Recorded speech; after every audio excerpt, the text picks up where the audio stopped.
निलेश चव्हाणकडे जी custody दिली त्या कस्टडीबद्दल प्रश्न या ठिकाणी उपस्थित करण्यात आले प्रसारमाध्यमांच्या माध्यमातून, परंतु त्यावर उत्तर देताना ते असं म्हणाले की त्यांच्या वडिलांनी त्या ठिकाणी त्यांच्याकडे सुपूर्द स्पष्टपणे दिलंय गार्डियनशिप ॲक्टमध्ये की आई जेव्हा मरते त्यानंतर वडिलांकडे तो अधिकार असतो की ती गार्डियनशिप कोणाकडे द्यायची.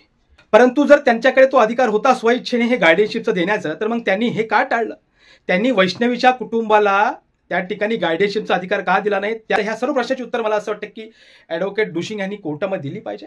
एखाद्या महिलेचं चारित्र्य हनन होणार नाही, एखाद्या महिलेच्या कुटुंबाला याचा त्रास होणार नाही, समाजामध्ये त्याची बेअब्रू होणार नाही, कारण की ती आता हयात नाही आहे, ती या जगातून गेलेली आहे. याचं भान कुठेतरी मला असं वाटतं की वकील मंडळांनी ठेवलं पाहिजे.